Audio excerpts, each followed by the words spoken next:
This is a live broadcast. Oh. Hi, welcome to the One Player Podcast. This is a special edition live broadcast about the Solitaire PnP Design Contest. And today I have Todd Sanders, a game designer. Hello. Solitaire games and PnP games. And Chris Hansen, which is hosting the contest, which right now he can't speak to us, but we can see him. He could wave, I think. Yep, he could wave. So we are still working out some audio glitches. Now, Chris. We also have Chris. Can you guys hear me now? Yes. All right. Well, we'll go with the phone today. Okay. Yeah, and you're the one that's the echo loop. I'm sorry about that. That's all right. We'll figure out. I never pay attention to myself.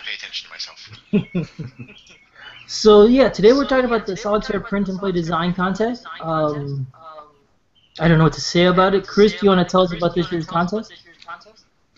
Yeah, so this is the 4th year we're doing it. It's got a lot of participation this year, and it's basically a Board Game Geek hosted contest, not affiliated with Board Game Geek at all, just hosted on their website. That has any user of Board Game Geek that wants to submit a game is welcome to come in, and any solitaire game is welcome. There's no theme restrictions or anything like that. It's a contest, kind of zeroed in on solitaire print and play games. All right. And you said this is the 4th year of it. Yeah. So every year it's been getting bigger. Yeah, I think every year it's attracted a little more participation. The second year we did it, we had the most games that were entered, but that year we didn't have any restriction on how many games a person could enter, and so I think some people entered 3 or 4 games, and I got a lot of feedback that year that people were having trouble getting through every game that was entered, or even looking at every game. I think it was 75 games or something. Yeah. So we've limited it to 1 game per designer this year, and that way you're able to just look at it's a lot easier to look through all the games and get a lot more played than when there's 75 out there. That's tough to get through. Wow. Okay. And Todd, you've been designing games. Have you been in the contest for the year? Since the beginning, yes. Okay. Yeah. I'm sorry. What is that like? I mean, is it a fun thing experience for you? Oh yes, this is actually. I've been thinking of swearing off most of the other contests, except for this one. Definitely, we need more solo games out there, and the publishing world is proving that to be so as well. Since more and more games are coming with solo options with them, and it's definitely my favorite contest out of all of them. Cool. Okay. Just so you know, Chris, I muted you while Todd was talking to see if that helped with the echo. It did. I don't think I'm going to be able to do that all the time. It was an experiment. Yep. Okay, so I came up with a bunch of scripted things to talk about, and I guess we'll go through that, unless anybody wants to say anything else first. I just want to say thanks to Chris for doing this every year. It's proven to be more and more work for him, I think, as the years have gone by, but it's really, I think it's the contest that all the other ones are modeled after. I know the 2-player contest has adopted a lot of the rules, and this year was the first for a microgame contest that we pointed that organizer to Chris's very long and intricate list of rules and regulations and things about the contest. Not that the rules are all that strict, but he lays everything out very, very cleanly and carefully, and there's been some good debates about sizes of games and how we typically describe them as being small, medium, and large, component-wise, and it always engenders a lot of conversation on that topic. So. Neat. Okay. Are these any of them also solitaire, or are they all multiplayer? Or I guess depends. I would say maybe 95% of them are solitaire. I mean, we see on occasion solitaire games we played 2 players as well, but everyone really kind of holds to the solitaire aspect of it. And the entries get stronger every year because we sort of build on previous years. The last year's winner, the Maquis. There are a lot of interesting mechanics there that I think a lot of people are looking at this year. I know my first couple of years doing kind of an aggregate AI mechanic to try to simulate a real-time opponent. Some other people have adopted some of those mechanics, so it's a nice contest in that we build and we learn every year more about how to do this better and better and make the game stronger and stronger. Okay. I guess let's do some housekeeping stuff first. The contest, what are the dates and the restrictions and that sort of thing for the contest if somebody wants to enter?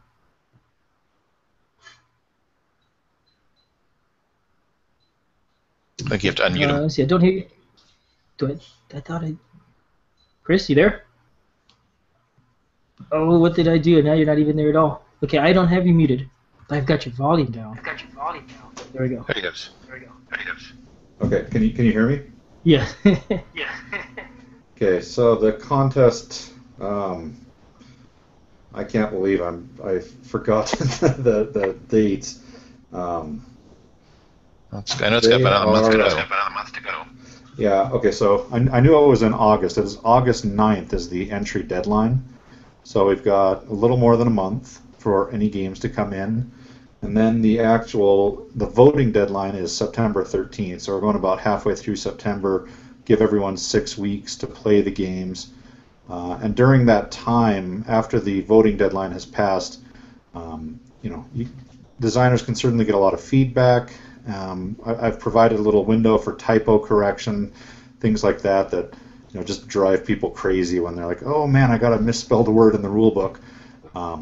But what we've done is said after the voting deadline has passed, you can't make any big component changes or big rule changes. So that way everyone can print out the games without having to worry about printing them again, at least through the voting period. And I think it gives everyone a fair deadline that you can't keep improving forever. So there's this deadline, and then after that everyone can play the games, and then we have a big vote about halfway through September. Okay, so the first deadline in August 9th, if I submit a game, I could still make some changes at that point? After August 9th, there's a 1 week period, I think it's about 1 week, where we allow typo correction and minor edits. Last year, the winner of the contest had a component that was wrong, and it was driving the designer crazy, but we'd really stipulated the rule, no further edits. So this year we gave a little buffer period that if you find some typos and stuff, you can correct those. But after that is done, then yeah, it's no further edits until the voting is done. And to clarify, you could start entering today, for example, if I have something. I don't have to wait till August 9th. Nope, August 9th is just the deadline. There are already, I think, about 22 games that have been entered into the contest. And some of them you can go download and print and assemble and play right now. And then others are still ideas. Maybe the designer has a play test that he hasn't put out there yet, or just an idea in the designer's head. But there's 22 games that have been entered in various degrees of completeness. In general, it's encouraged that the games are started to be designed this year, or at least if it's something a little more intricate that has not been in a previous contest, just to keep it within this time frame. So you can't be working on a game for 5 years and then enter it this year. Yeah, and that time limit is, obviously someone could be thinking about a game for 5 years. The time limit that we have is anything in 2014 is okay, but if you were getting play testing on the internet, or if you put the game out on Board Game Geek in 2012 or before 2014, then the contest wouldn't, the game wouldn't be allowed in the contest because we're not taking entries from existing games. Okay. Besides the restrictions of the dates and the restrictions of, the dates when it was designed, are there any other restrictions that we should be aware of? I mean, the game is solitaire playable. You said it doesn't have to be strictly solitaire. Is there anything else to keep in mind? No, in fact, I think we've had a few games in the past that have been multiplayer. Typically, those tend to be cooperative. The first year of the contest, we had Horror Island, which I think is a 1 to 4 player game, but definitely geared toward solitaire play. But I know that there's some games that can support multiple players, but typically all of the games are solitaire designed specifically. And materials, it's encouraged to not do anything too exotic. You know, it's meeples, it's cubes, it's dice, it's things around the house. Yeah, I mean, you're welcome to do anything you want, but I do warn people that, you know, if you have components that are difficult to cut, because this is a print and play, you know, people are going to be making these at home. If it's difficult to cut, or you've got, you know, your game requires 1,000 cubes or something that's going to be difficult for people to find, you know, I just warn you, yeah, you can enter the game, but people might not play it as much as something that is easy to assemble and just requires dice and a few cubes, things that most gamers would have around the house. Yeah, that makes sense. That definitely makes sense. How do you enter the contest? So on the first post of the contest thread on BoardGameGeek, I have some instructions. I set out a sample of what an entry would look like. So there's a new forum this year on BoardGameGeek, and I think it was made partially because of this contest and the two-player contest. There were so many entries clogging up the regular game design forum that there's a special forum now for contest games, and that's linked in the contest thread so that it's easy to find.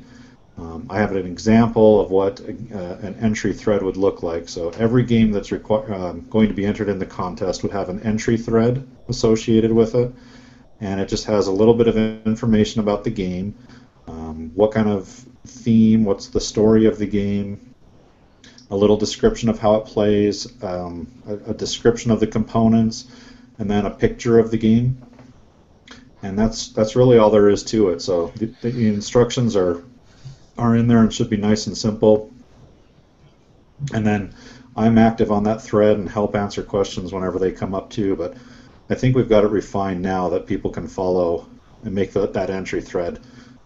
The first year or two I had to answer a lot of questions, and this year I don't think that I've had only one. Are a lot of the people entering in the contest, have they already entered in the past? A lot of newbies in there, I guess? Or? Yeah, we have a few people that this is their first year that have entered, but there's a few others like Todd who've been with us every year of the contest, and it's fun this year to see these faces that some of them I don't see a lot on BGG outside of the contest, so every year it feels like, oh, there's this group of friends again. Almost felt like a little reunion this year seeing people come in. But we also have a couple people who this is their first contest, and that's really exciting too. Like, I feel like this is becoming a little community, a subset of maybe the print and play community, but everyone on the thread's really friendly. There's so much play, even though this is a contest and you're competing with these other designers, the people are going out and helping the other designers, playing the games, providing feedback. The goal of this, I think for most people really is to get some great solitaire games released, and winning the contest is probably a distant second to that. So it's an incredibly friendly contest, and I love it that way. I'll also say that, unlike other contests, because this one is solo, you don't need to have other players to play test. So we get a lot more play testing because one person can just print the game and play it, rather than finding 2 to 4 friends and spending time and all this. So we actually get a greater kind of feedback level.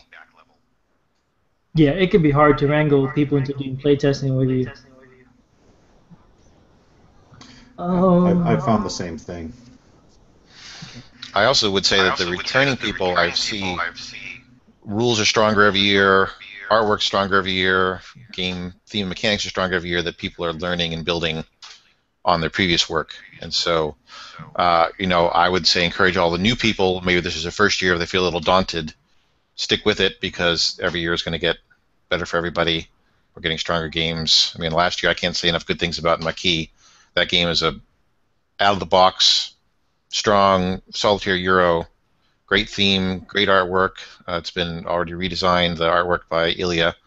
Just fabulous work on it. I think it was Ilya. It was not Carthenian, but yeah, I think it was Ilya. And And the it artwork just was pretty good to begin with too. yeah. By the way, Josh, we do this have is- two viewers now. We're talking about being a friendly community. So hello, viewers. Welcome aboard. I know one of you has been here a little while. You can ask questions somehow. I don't know how. We might even see your questions. I don't know if there's a I chat. think yeah, as you join the group chat. Can anybody just join it? I would guess so. Oh, I've got my question and answers are disabled. I have no idea how I did that. Well, you can also Twitter post me if you're on Twitter. It's at Lack River, LACKRIVER, and I can follow the feed and relay questions. Okay, that will work. Let's see. Let's go on to the next section. So, let me see. The next thing I want to cover is tips for posting a contest entry. How soon is too soon to post an entry? I mean, I'm designing a game. Do I want to wait till I've got a pretty good idea? Should I just post it as soon as I think I want to be in the contest? I have no idea what I'm doing. What do you recommend? So that really varies by designer. There's some designers who jump out there early on in the process and say, here's what I'm thinking about, and they describe kind of a general sense of the rules. And sometimes they can get a lot of feedback and do refining early on in the process. Other designers will release a game once the components are ready, and then maybe you get better feedback because people can actually play the game. It really seems to vary by the personal preference. There's no rules on that. I actually have a game in the contest this year, and I've posted it in my early brainstorming phase. I'm making playtest components for myself now, but I haven't released them out to the public yet. So there's no rule on that, and it just depends on what you want to do and where you're comfortable sharing your ideas. Right. Whereas, like Jack Neal has an 18xx train game that he had the rules and everything written, had the first version, and over the last 2 weeks or so, I'd say probably 6-7 people played it. He's changed the rules, he's changed the artwork, he's made it better, he's simplified it. So he's really benefiting from getting out there early. Yeah, I didn't know there was an 18xx game. I've always wanted to play one, and I haven't yet. So maybe this will be the one I finally get to try out. And it looks very good. I think in general you get better feedback with components released, because then people can actually play the game rather than read your abstraction about it. Okay. And actually, on that note, I'm going to state something that I state every year of the contest, because I'm known at BGG for my artwork, and there's a few other Simon's work, and a few other people are really great at the art side, and that seems to daunt a lot of people that that they've done in PowerPoint, they have just black and white. Don't worry about the artwork. Yes, we judge books by covers. Yes, the artwork does draw people in the game, but for people like me, I'm going to read your rules. If your game is solid, I may go and redesign it, the artwork. If I feel interested in doing that, I may do that for Jack's game because I'm interested in playing his 18xx game. So don't at all, if you're new to the contest, feel daunted by some of us who are professional graphic designers, professional artists. Yes, we have a slight advantage in that, but it comes down to it, your game is going to be, if it's strong, it's going to shine through, I think, no matter what. I agree on that, and it's amazing. I mentioned earlier that people will go and help play test and help provide feedback on the rules, but as Todd said, he and I know several other people have jumped in and provided, just because they wanted to, they've created new artwork for games free of charge, just as a friendly aspect of the contest. I know there's a few other people who have actually paid artists to create artwork for the games. And if you'd like to do that, that's fine, but I just want to emphasize there's no requirement for anything like that. Artwork, as Todd said, I think it provides a little bit of an edge, because people will look at one of Todd's games, for example, and think, my gosh, that's beautiful, I want to play that. Whereas my game, which is going to be stick figures, might not draw the same attention. Right.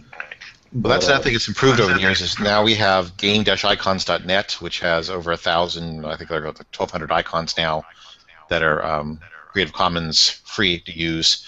So suddenly, you know, last year Colony 9, I think, used a bunch of those icons.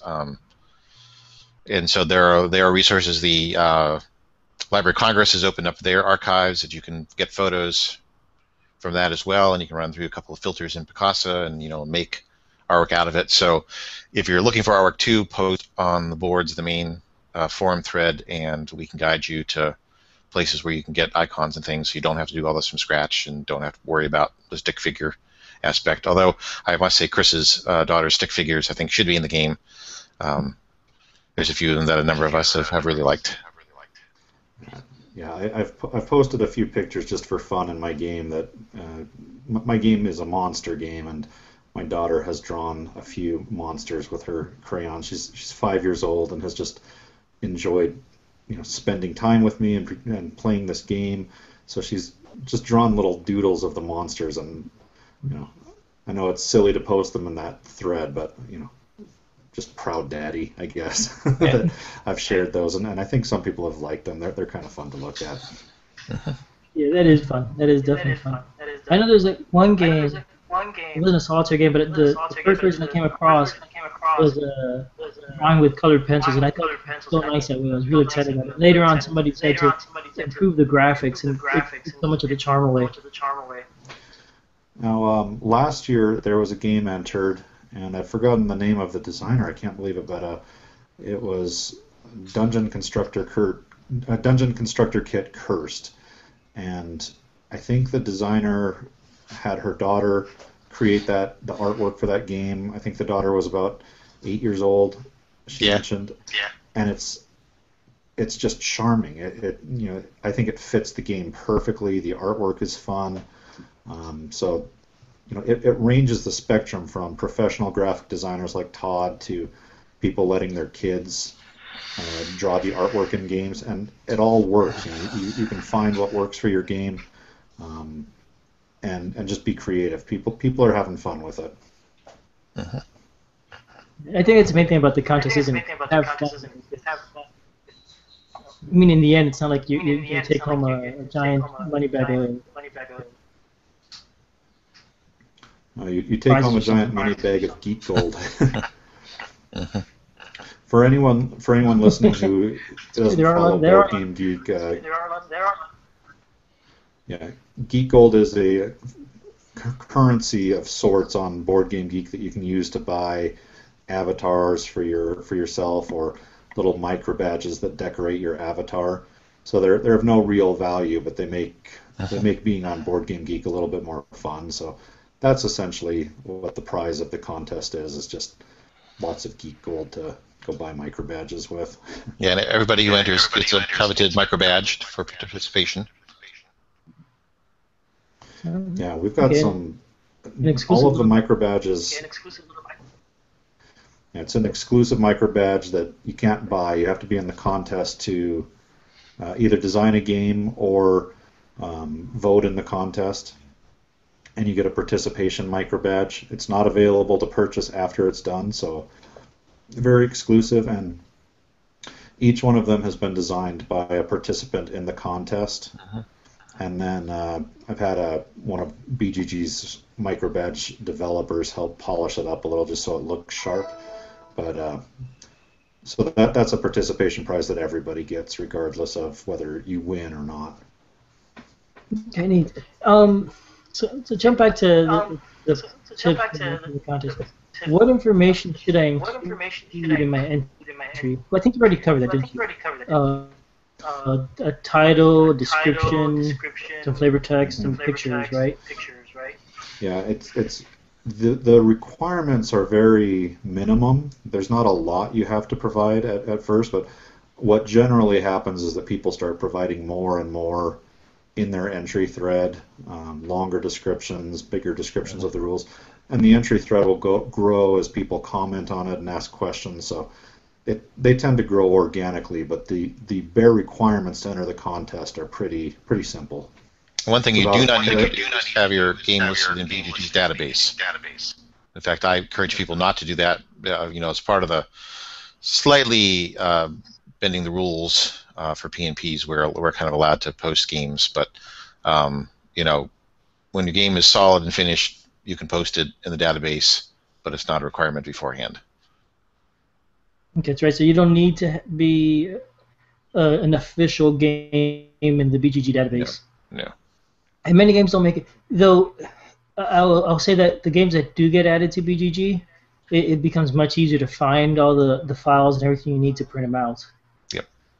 And Chris actually does a master list every year after the contest of all the games, so you can go back and click through that and find, index and find them if you're wanting to play them. And then we actually have an active Geek List forum thread every month of the PnP players, and if you go back through those, Kai runs that.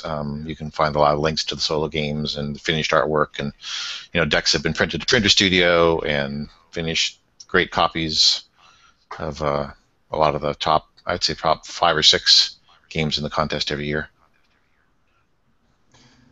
There's I would say about 75% of the games that are entered eventually get a BGG entry into the database. Maybe even a little less than that. Some designers decide the game still needs some work, or it just gets abandoned after the contest is done. So, but the games that are complete, basically I encourage people to follow BGG's rules about when a print and play game can be added to the database. They have their own set of rules for print and play games. They don't want early phase development. They don't want abandoned projects. So once you feel that your game is complete, then I encourage people to add the games. As Todd said, when the contest is done, that thread will get buried in the forums. It'll be harder to find the games that are entered. So when your game is done, I'd encourage people to add it to the database. Uh-huh. There's also a family on Board Game Geek. And a family is just an organization of games by, a theme or a series of games. So there's a family of games for the Solitaire Print and Play Contest, and that is a great way to find every game that's been entered into the database that has a game from that contest in it. Any of the contests are in there. Okay. So one thing here. As anybody listening to this probably knows, we're having an issue with feedback. How about for the contest? How do you deal with feedback? And what I mean is, if I enter a game in there, is it? I guess it depends on the individual, but is it hard to deal with the feedback? How do you react to feedback you get? It sounds like generally you're going to have constructive feedback and not a lot of hate mail. Is it ever an issue dealing with feedback? I don't think anybody's ever negative. Okay. I've seen comments from people saying they don't like a game, but I don't think that's especially negative. I've never seen trolling comments or especially negative comments. People are far more likely to say, this mechanic could be improved a little bit, or I like what you've done here, but maybe this can be changed. The feedback tends to be very constructive that I've seen. I would say a few things that make feedback easier. When you're writing your rules, put a version number so that everybody can be on the same page about which version of the game is which when we're playing it. Be active in your forum thread and do updates. If someone is nice enough to provide feedback to you, answer that feedback. One nice thing in the 2-player contest this year was that Weston, one of the enters, he did the beneficiary game. He actually played nearly every game and offered some criticism. David of Skirmish Tactics at least rated every game. So one nice thing is if somebody, feedbacks your game, do the same thing for them, and that just feeds upon itself, and we get more and more, better information and stronger games overall. Okay. How do you know if you get feedback, what to use and what to ignore? I mean, and maybe that's something to do with your design philosophy or something, but what kind of advice do you give for that? Well, from being a former architect and a graphic designer, feedback is always tough because, especially if it's not, negative in terms of mean, but if it's something like, hey, this isn't working, you tend to take that personally, and this is your game, your investment in it, and just don't take it personally. People are trying to help. No ideas are set in stone. Nothing is solid. Everything is fluid. And oftentimes the negative feedback you get is actually going to make your game a lot stronger in the end. So yeah, nobody's attacking anybody here, and just take it for what it's worth. But also, the other side of that is that if somebody offers you feedback, and it doesn't meet with your idea of the game, then be polite, say thank you, and just stick with your idea. If you feel strongly about what you're working on, you're going to stick with that. If your game is a space game and it involves 100 cards, and it has to be that, and somebody comes along and says, well, this would be a great game if it was Forest Rangers, and if it used just 54 cards. If you feel strongly about your design, feel strongly about it. Yeah. And to add to that, also, I think if somebody is giving you feedback, and maybe if you're getting it from more than one person, even if you're thinking, I feel strongly about this, you might want to step back and ask yourself, what am I actually trying to accomplish by this specific goal?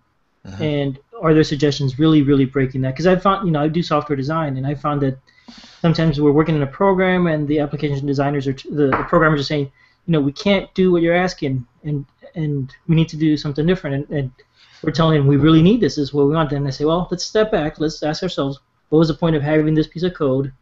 It's trying to make the user's life easier in a certain way, and then are there other ways to accomplish that? So, even if you don't necessarily agree with all the feedback you get, you might want to step back and think about it for a minute. Mm-hmm. Try and think about it objectively, which can be really hard to do. Mm-hmm. Outside of the contest, I do. Go on, sorry. On the subject on the feedback, I was just going to say, outside of the contest, I do game development for White Dog Games, and part of that job is providing tough feedback when it's needed and saying, here's where the game is strong and here's where it needs improvement, because I always figure they would rather hear it from me than hear it from people who bought the game later and are angry about it and maybe want their money back or something, or would give the game a bad review later. So I apologize for that. So I will provide tough feedback, and sometimes it's not what the designer's looking for.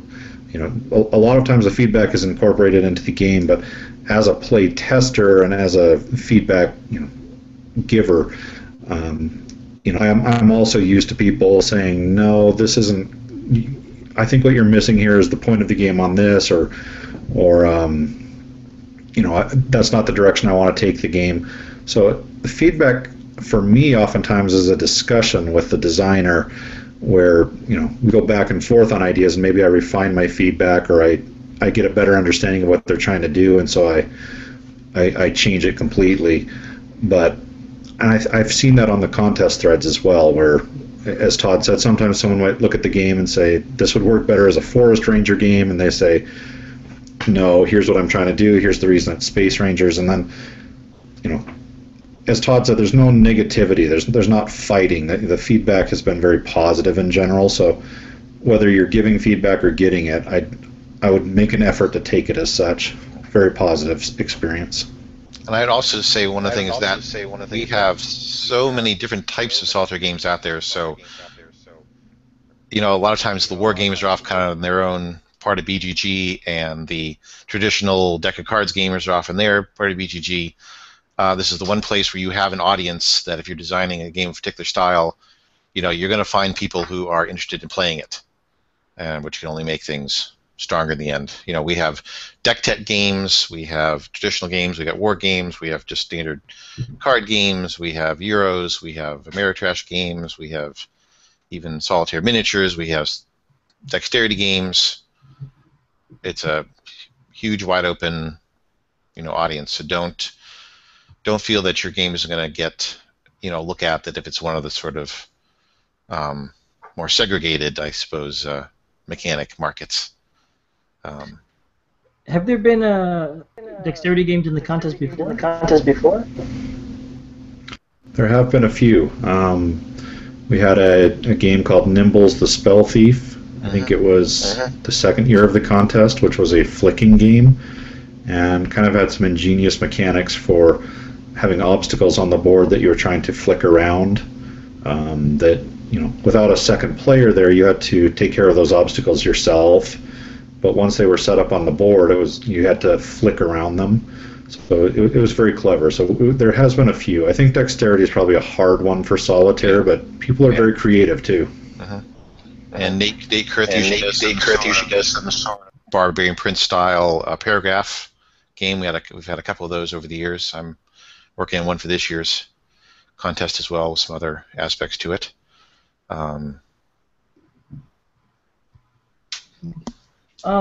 So in term, let's talk about designing a game, I guess, in general. And you know, I came up with the categories and have no idea if any of this stuff makes sense or not, but we'll see. So what are the stages of designing a game? I mean, I guess the very first thing is coming up with an idea. What happens after that? Well, I can address my process. For me, the idea and the artwork work hand in hand. That doesn't always occur for everybody. I think in general, solitaire games are a little harder to design because you don't have the interaction between players to play off of one another. So you are trying to come up with what is that set of AI mechanics that will act as the other player. You know, whether it's dice rolling or card shuffling or a bunch of little aggregate moves like I do. You know, you sort of build that up over time. One of the great thing about solitaire games is that you can play test yourself. You don't need, again, other people. So it's a little easier to do that kind of formatting of the idea that you start to develop the mechanics.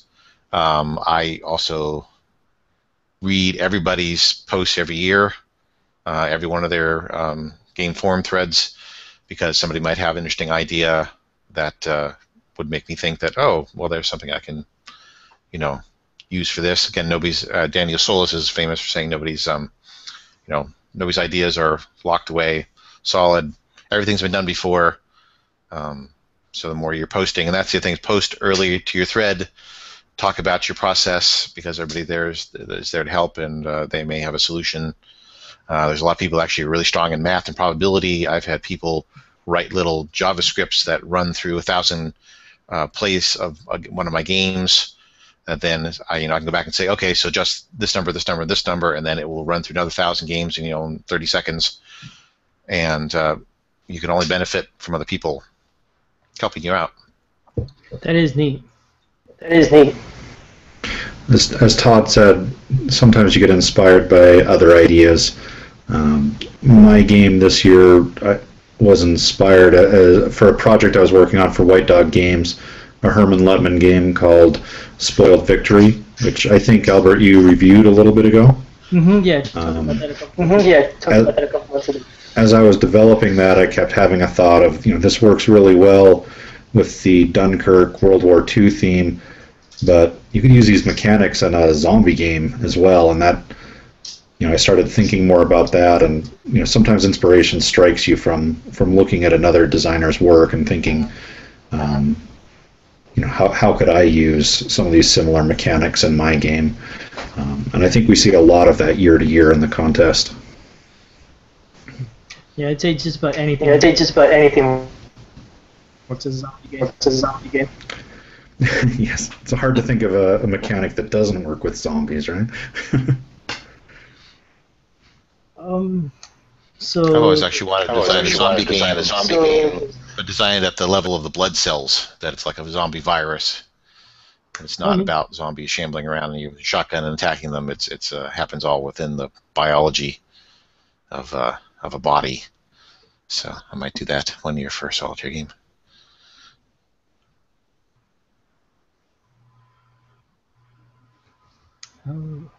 I am having trouble hearing the audio sometimes. I don't know if it's just me or...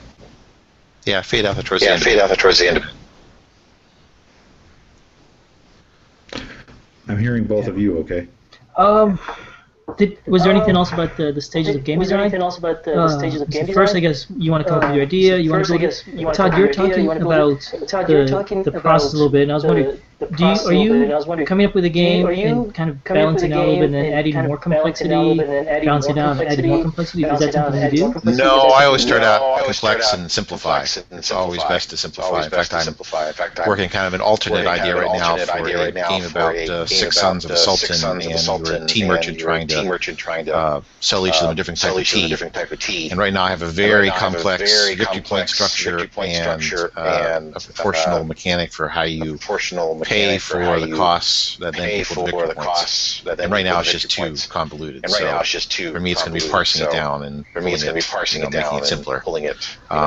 Some designers add complexity. Sometimes you start simple, you get complex, and you go back to simple again. Which actually kind of the mechanic I also sort of like, the idea generation.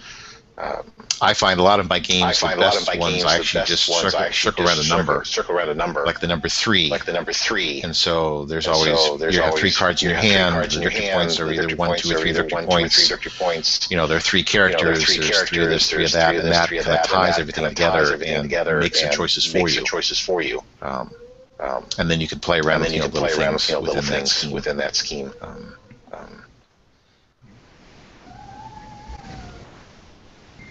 Next we got I don't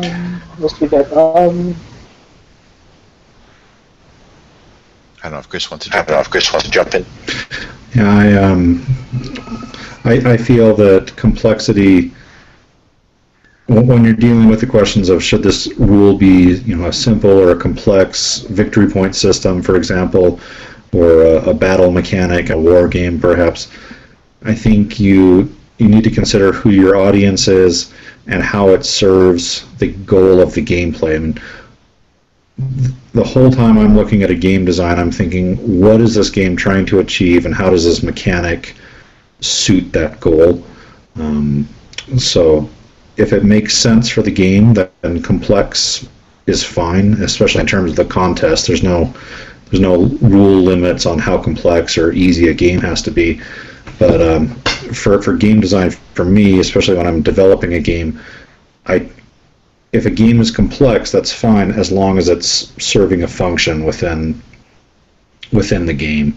Complex for complexity's sake, I don't think players have a lot of patience for that. No, and there's also some artificial restraints that can help you when you're designing. A lot of games we design 54 cards because that's what a deck you can get printed at Printer Studio or Arts Cow, and that sort of takes away one decision. And so you're 60 cards, 61 cards, just stick with 54. With dice, D6s are good to stick with.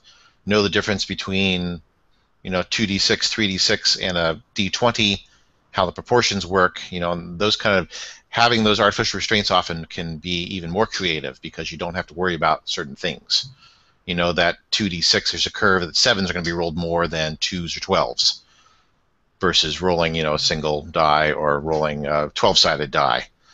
And that can link in with your game and help you in making decisions. So if you're, doing events in a game and you want to have certain events come up more than others, 2d6 versus a 1d12.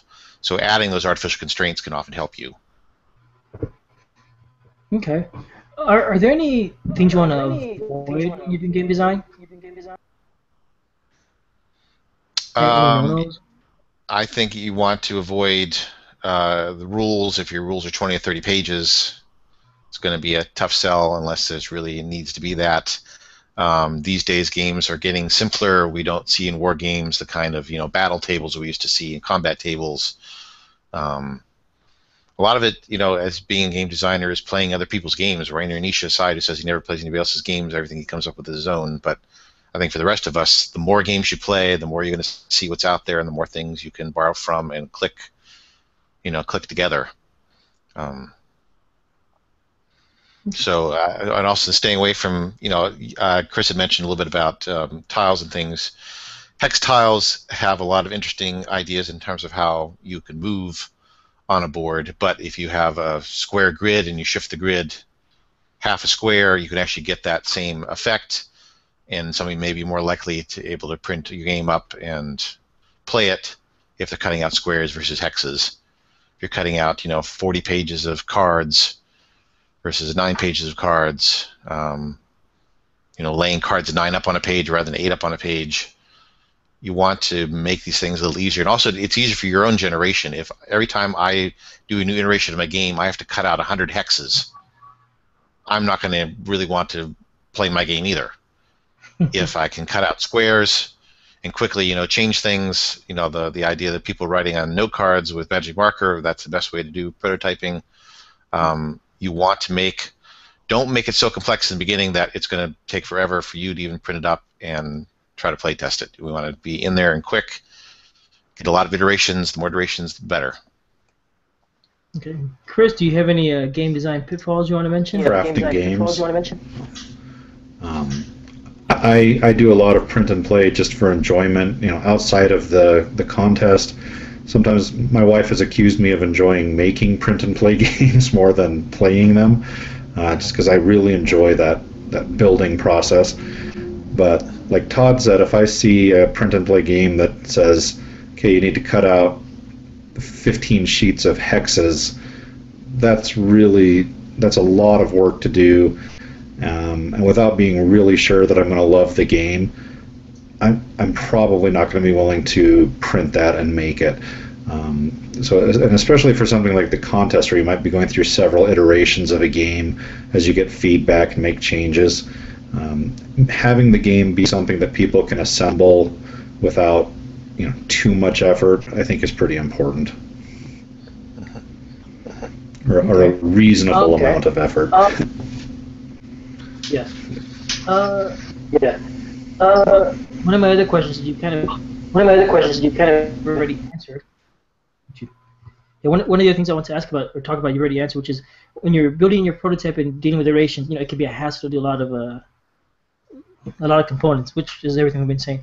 So other than having a few components, how else can you deal with it? I mean, what if you really do need 15 pages of hexes for some reason? What are some ways to deal with that?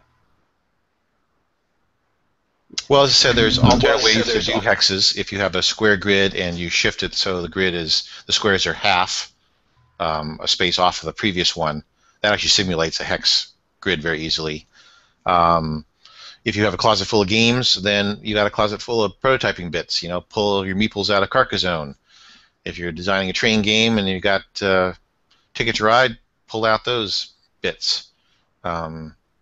If you can, there's a lot of games. 6 Nimmt is a great deck of cards. It's 104 numbered cards, and if you're doing some sort of game that needs a number of cards, then you have that built in. And so, a lot of games I actually buy because I can then scavenge the parts. I'll put them back afterwards, but I could use pre-made bits to make my prototyping easier. A lot of people who are designers on BGG and Solo Contest and others actually are Java programmers and coders, and a lot of times they'll be they'll write little JavaScripts and things to test out things about their games. I know Nate Kurth does all of his graphics in PowerPoint, so you don't need any fancy software. Picasso's free out there. A lot of people have PowerPoint and are comfortable with it, so prototyping is great for that. Artwork-wise, as I said, there is a whole host of free artwork out there. You can use, I would not say copyrighted artwork. You may use that privately for yourself for prototyping, but if you're going to show stuff off to people, try to find Creative Commons licensed or a lot of the free Library of Congress and other sites out there. When you do a Google search, can you specify the license? Yes, in fact, if you do a Google search, you can specify clip art, you can specify free. A lot of that free stuff does take you to paid sites, or sites that the stuff is copyrighted, so you just want to kind of pay attention to how the site sort of feels. But many museums around the world now are also licensing their work for free. Google, you can find a lot of artwork. If you find books that are before like 1920 or so, that's all mostly in public domain. So you can find old artwork. I actually have a game in the micro competition right now that I'm using artwork from Tales of Suspense and Edgar Allan Poe book that Harry Clark did illustrations, and they're in the public domain. Wikipedia is a great source actually for that, because all artwork on Wikipedia is Creative Commons or free or copyright free licensed. And you can get into wiki images, find an artist you like, and you're able to pull images out of that you're able to use. And at the bottom they'll specify this is free because it's out of public domain, this version of this is free because it's a copy of something. So that information, Wikipedia is a good source for finding things. Okay, so there's a lot of places. I didn't realize there's so many ways to get free art. Mm-hmm. And children's books are great. Books from the 1800s, early 1900s. There's a lot of, look up Hans Christian Andersen, look up Grimm's fairy tales, look up early Jack London's books. I think are all public domain by now, so you can pull some artwork out of those. I actually found there was a Norwegian museum that I found all sorts of great Norwegian Viking illustrations that I did for a retheme of Pico that are all public domain. So as you start to find these sources, you'll find other sources, and they'll lead you to other sources, and it sort of will build. I know there's I think it's Dover publishes a lot of books that are just clip art and art. A lot of it I think is really old stuff. Yes. Yeah, Dover. Supposedly it all is public domain. It isn't always that way, so you do have to pay a little attention to what you're doing. But for the most part, I'd say 85%. Speaking as a graphic designer. Dover, yeah, you can find free stuff. And again, I want to plug game-icons.net. All the stuff there is Creative Commons free. There are some icons that people want you to just credit them in the rules that you bought the icons from there, but game-icons.net has over 1,200 icons, and they're all actually designed the same way. So there's fantasy ones, there's science fiction ones, there's wargaming ones, and your icons are going to match from icon to icon. Okay. I've written down the URL, so hopefully I'll remember to include it when I publish the podcast. Chris, I'm sorry, I've had you mute, but have you had it? Oh, that's all right. A minute ago, you asked about what to do if your game was, required a large number of components or some difficult components, and I did want to touch on that a little bit. Just that in the contest, I realized early on that some games were huge. For example, last year we had a very, very large game, the Manhunt. It was a science fiction game, beautiful artwork, but huge. And I could see it wasn't getting a lot of feedback. And, hundreds of cards. The board, I think, was 8.5 by 11 pages long. So very, very, very big game. So one of the things we did early on in the contest is create a special category for small games and large games. And as Todd mentioned earlier, we've had a little bit of trouble figuring out how exactly to define those, because everyone's going to have a different definition of small and large. But the goal of that was to make sure that games that fall outside of the spectrum, where lots of people can play them and lots of people are going to vote for them, can still be recognized as this is a great game. Just it falls outside of maybe the mass appeal because it's difficult to make. So it was something I wanted to address in the contest. So those were created, those categories were created specifically for that reason. Can a person use Vassal, or do they have to actually? Nobody has to actually print out the game. Could I, in theory, make a gigantic monster game? Take 6 months to play and do it all in Vassal and submit it that way? Vassal is allowed in the contest for sure, and a lot of people have used it in the past. It is not, you can't just release on Vassal. It is a print and play contest, so you need to release components, but a lot of people have released Vassal with their components. The past 3 years, one of our participants, Chad Masta, has made Vassal modules for a large amount of people. He's really jumped in and helped a bunch of people out. I know this year he and his wife had a baby, so I'm not sure he's going to be able to participate as much as he did in the past. But if he can make a Vassal module for you, or someone else can, or you want to do it yourself, that's more than welcome in the contest. Yeah. Okay, but you still have to provide files. And speaking of that, what format are the files? Is it PDF is a requirement or anything like that?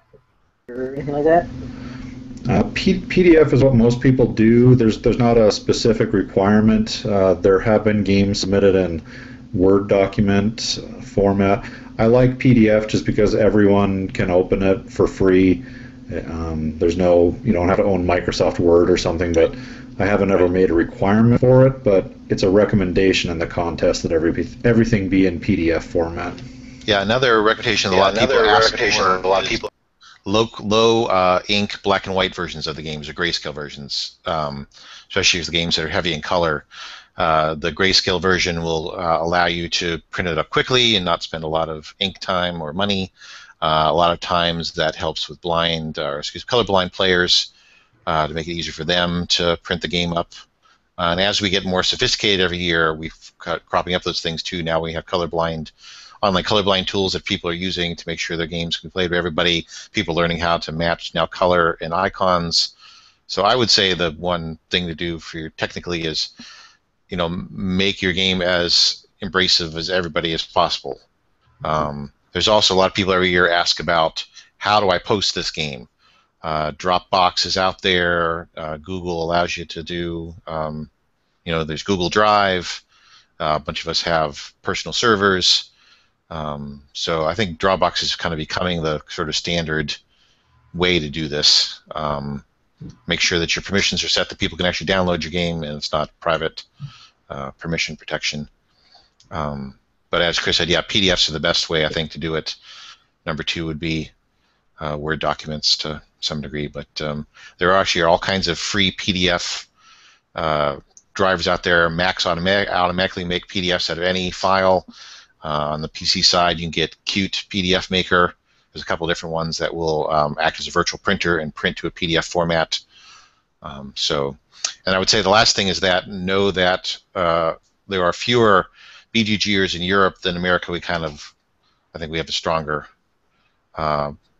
audience in terms of players, but make sure your games can be printed on both letter-size paper and on A4 European-size paper, which is going to help.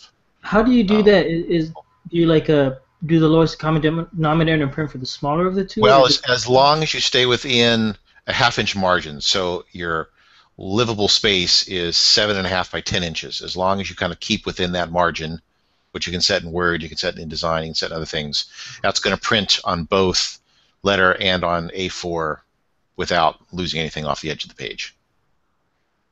Okay. Anything else from you, Chris? No, I've just been enjoying this contest and seeing the games come in. I'm very excited to see Todd's game complete. I'm very excited to see my game get complete. But the entries that have come in this year have just been phenomenal. It's just strong game after strong game. Last year, I think I was able to call the winner pretty early on in the contests. Yeah. It's sometimes easy to pick out, which games are getting the most attention, which games are the strongest early on. This year, I don't know that I can call a winner at this point. And granted, it's early. We'll probably have another 20 to 30 entries, I'm estimating, by the deadline.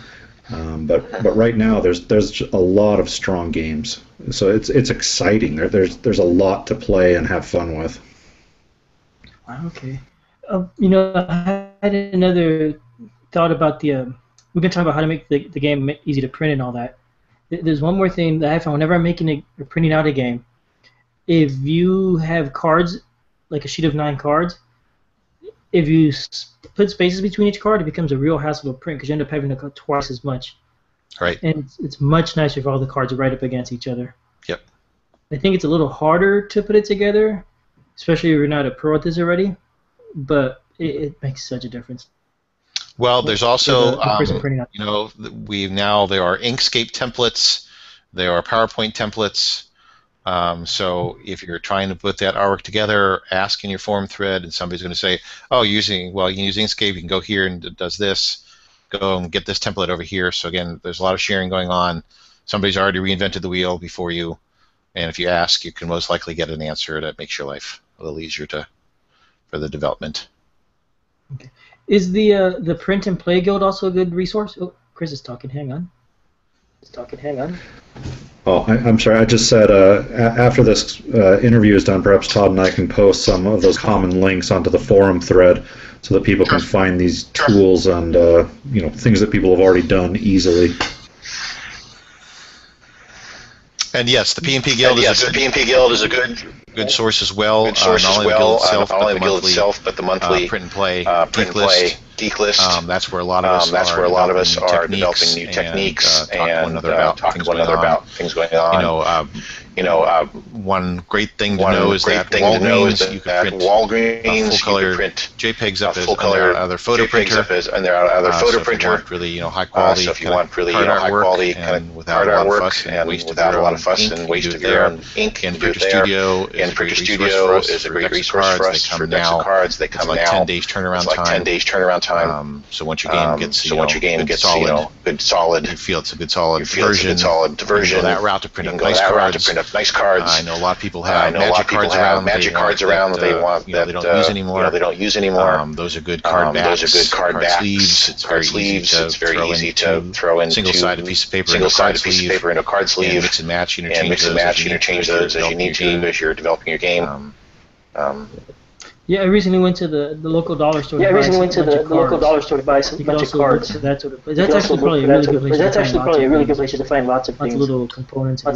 Oh yeah, find army men there, and different miniature figures. You find dice pretty well. Poker chips are easy to get there.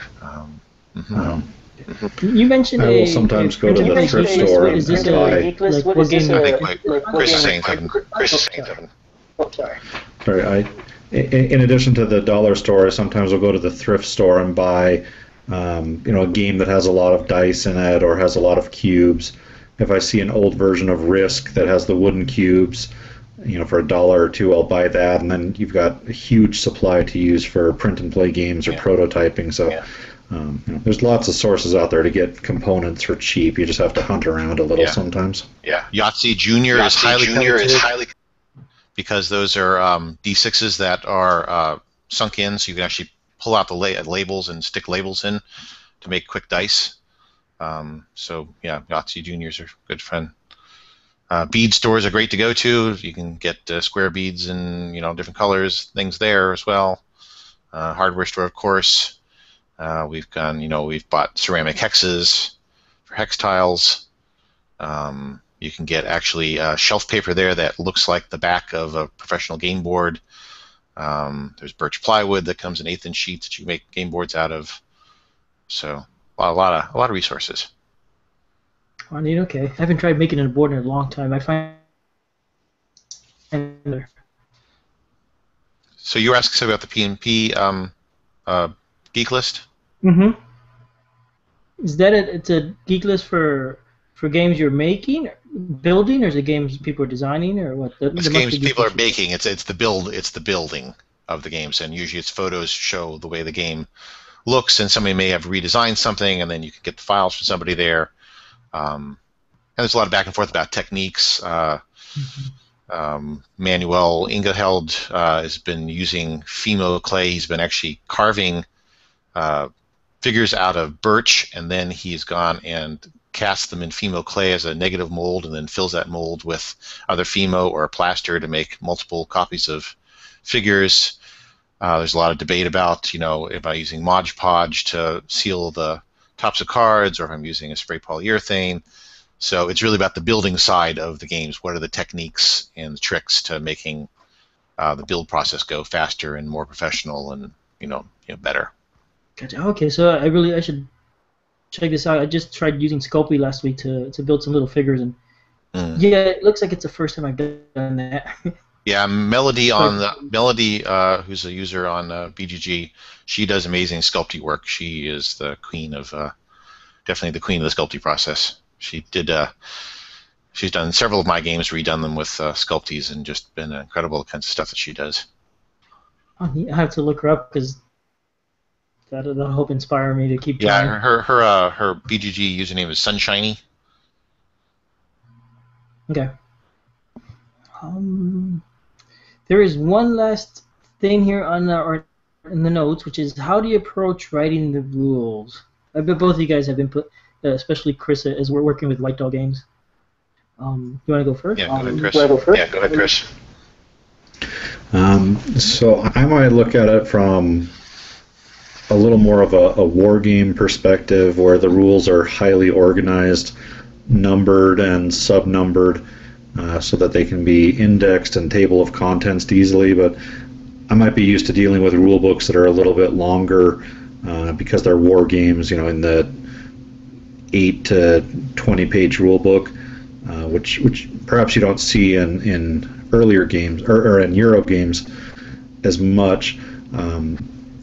I do think, though, there's a few universals on rule books. Having a summary up front that kind of describes how the game is played and how it is won can be very important, so that the player knows, right from the get-go. If you start reading about components and you start reading about the map or the terrain, it's a lot harder to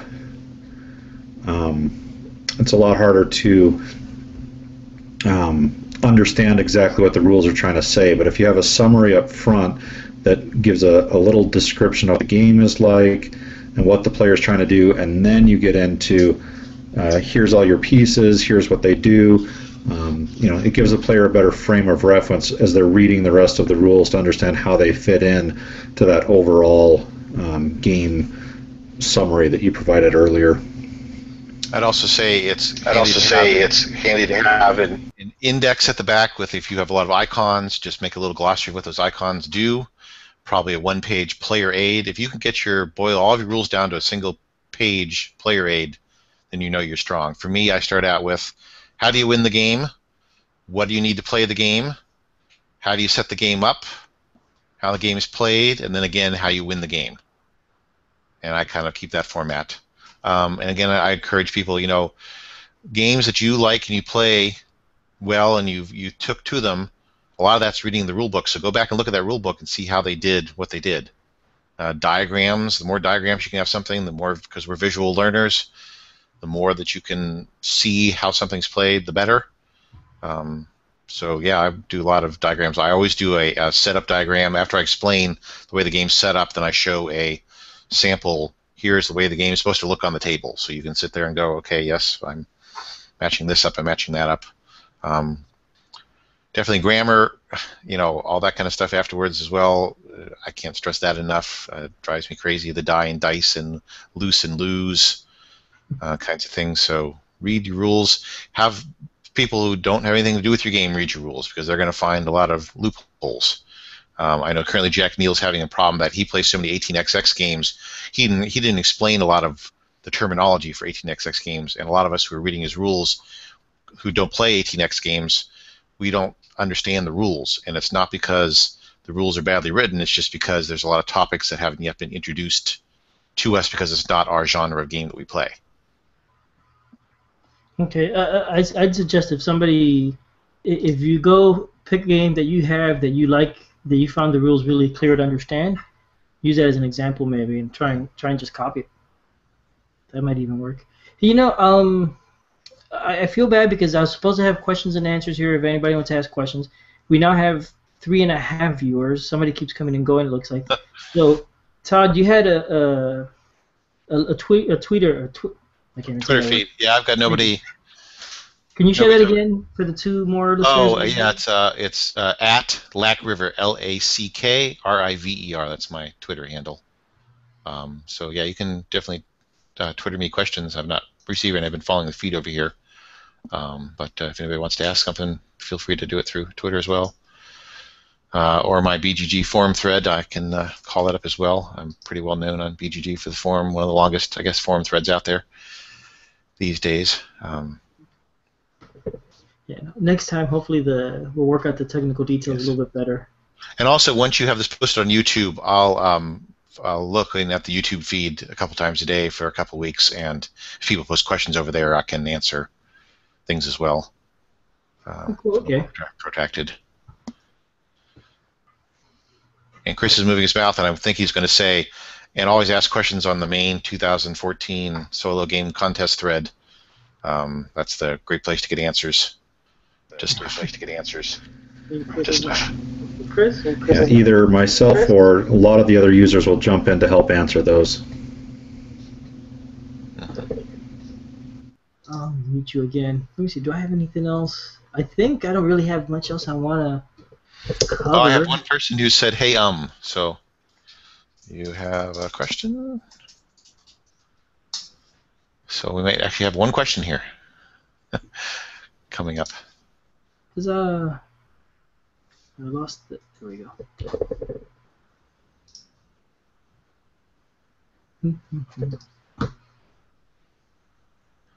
We'll see. I can't think of anything else major about the contest. Other than encourage people, if you have a traditional game out there, if you have a war game, if you have a deck tech game, if you have a Euro game, Ameritrash, what are you waiting for? Post it, and you can only make things stronger. Yeah, and maybe you'll disagree with me. I don't know, but if you've got an idea you've been throwing around for years but never have done anything with, and you're not even sure you could finish it, you might want to enter the contest because you're going to get a lot of feedback, suggestions, and it might help you get closer to your goal. I do have an actual question here from John White. How long has Chris ran the PnP contest? This is the 4th year for it. I think it's one of the longest running contests that's run every year. There's a couple of different ones around the clock. There actually is a forum thread on BGG as well that's kind of a calendar of contests. So now we have the 2-player contest, the microgame contest. We've had before 1 page, all dice. We've had war game. We've had microgames. We've had in your pocket. Every once in a while we talk about doing a standing in line game, so it's a game you can play while you're waiting at the amusement park in line, kind of thing. So there's a calendar on BGG as well for all those organization of things. But yeah, Chris has run this for 4 years now. Okay, let's see. Some of the contests on Board Game Geek are very specific, and then my contest, the Solitaire contest, and Nate's 2-player contest, have a much more broad scope and attract a lot of users. The very specific ones, like only dice or only tiles, will have a narrower focus, so that they'll get games, in that genre or that theme, but aren't quite as big as these other contests, just because we're so broad. There's no limitation on what you can do to enter a game other than the number of players. Okay, I think we're ready to close. We've been going here for about almost 90 minutes. Is there anything anybody else wants to add? Chris, is there anything you want to say? What's going on with White Dogs, or anything at all you want to mention? Hi to your I have one other question here. Can I enter the same half game again? Sounds like he entered a game last year and didn't finish it, maybe? Yeah, Chris, you want to take that? Yeah, absolutely. So for games that have been entered in previous contests and then they weren't finished for some reason or other, you withdrew the game, you can enter it again this year. That's not a problem at all. The only limitation is if the game was entered into the contest and completed, then it can't be entered again. But I think we have a game this year that has been entered all 4 years of the contest. It's Devil Dogs. It started out as a paragraph war game, untitled, the first year of the contest, and it was withdrawn because the designer wasn't done. And I think every year he gets a little closer, but he's never completed it for the contest. So I'm hoping to see it this year, but I'm just using that as an example to show that games can be entered as long as they weren't finished. If you had to drop out for some reason, you're welcome to bring that game back. In fact, do you need to drop off officially for that, or how would that work? Can you repeat that, Albert? Yeah. If I submitted a game last year and I want to resubmit it this year, did I have to drop off officially, or how do you decide if it's an incomplete game or not? I guess I'm not sure. Yes. So some games drop out officially. The designer will say, I'm not going to finish in time for the deadline, which this year again is August 9th. Other games, if I will send out emails as the deadline approaches and say, is your game ready to be entered? And if August 10th or the deadline passes and the game has no components, there's nothing for anyone to print, there's no information about the game, it is automatically withdrawn. Okay. Right. Okay. And some people reactivate their forum threads the following year because, again, no forum thread really ever dies in BGG. So. Some should. Yeah. Okay. So yeah, I think let's go ahead and close up. I don't know that I have anything else. So Chris, is there anything else you want to add, or anything you want to say about White Dogs, or anything at all? I did want to mention one other game I'm working on outside of the contest. I'm working with Herman Luttman on a new game he's designing. It is a war game, a zombie-themed war game. He's coming back to zombie theme after Dawn of the Zeds. So this is a new universe he's creating. So I'm working with him on that. The game is called The Shades, and the game's in early stages of development, and we haven't found a publisher yet. We'll look at that as the game is closer to being ready for submission. But my zombie game that I'm working on, I had originally themed it as a vampire game set in New England, sort of a retake on the vampire panics of the 1800s. We have been talking a little bit about putting the games in the same universe, so my game might transition in and be in this new Shades universe and move from a vampire theme to a zombie theme, which I find really interesting to be working in the same universe as another designer. So we'll see how that goes, and I'll post updates there. But that's one of the things I'm kind of excited about right now. Cool. That sounds really neat. I look forward to hearing more about that. How about you, Todd? Is anything you want to tell us about or mention? Well, my entry this year, hopefully I'm going to finish it because I might have bitten off a little more than I could chew, but it's going to be the final trilogy to my Shadows upon Lassadar series. It's going to be a combination of a paragraph-driven game with localized point-to-point movement, wargame maps, and then there'll be a deck builder card elements that as you play the game, you're going to be adding cards to your deck, sort of in a Pathfinder sort of way, and those will act as not exactly your life points, but they'll act as your sort of mana guide, and some of the things you pick up will later on be revealed to might be other things, so definitely poke around. But unlike the previous years where I've done each of the trilogies as a separate game, this is a single trilogy together. You're going to be visiting 3 different cities in Lassadar. So it's going to be the trilogy of trilogies and the penultimate trilogy of the series. Or I'll do this game about 6 sons of the Sultan and they all like tea. So one or the other. Yep. Cool. Okay. Well, I guess we'll sign off then. Thank you both for Sure. talking with me about the contest, and good luck and have fun. Thanks. Yeah. Been fun. And Chris, unmute. And stop.